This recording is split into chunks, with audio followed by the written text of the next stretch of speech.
Richie had multiple disease disorder.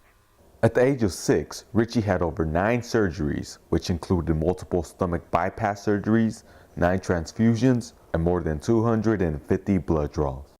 Richie has a rare disease, so rare that doctors simply labeled it multiple disease disorder. There have been 2 other reported cases in Minnesota, but both of those children died at the age of 2.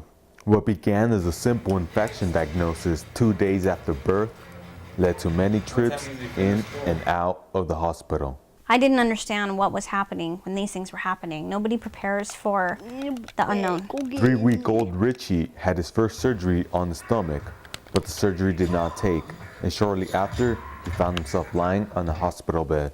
To not know why your child's sick but need a surgery was the hardest thing for me to understand, because nobody could always explain why he needed what he needed. First 2 years of his life, Richie had severe gastrointestinal dysfunction, resulting in him constantly vomiting. At the age of 2, the combination of his immune system failing and pneumonia forced him out of school to learning from home.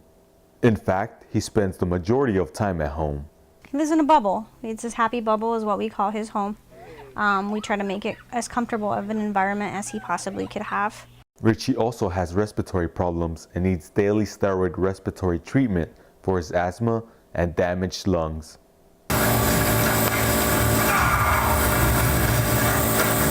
He was afraid for a while to say what was bothering him because he's afraid that he was going to get ran to the doctor. The biggest scare Richie and his family have had was when many of his vital organs started to fail, including his heart. When he was going crashing down, basically I would walk him in, and I wouldn't just walk him in, I'd have to carry him in and put him on the table, and of course I would always ask why. What is making him do this? And he started to hear, I think at the age 3.5, this is the way it's going to go, and it's just going to get worse from here, and eventually he's going to die.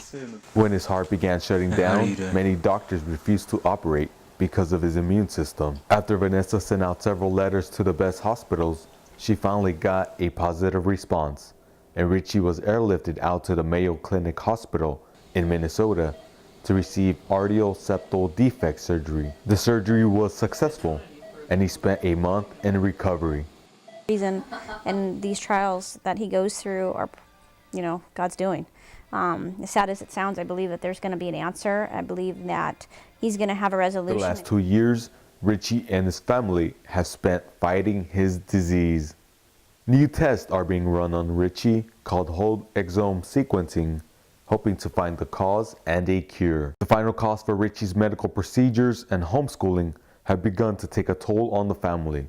The family began a charity organization called Richie's Fight for Life Foundation to help bring awareness and fund medical expenses for his disease. Richie's Fight for Life Foundation is teaming up with AutoNation stores for a shoe drive. They hope that this will be a step forward to finding a cure. Shoe donation boxes can be found throughout local auto center dealers. The family hopes to raise a goal of 5,000 shoes by November 24th. For Cougar News, Jesse Canales.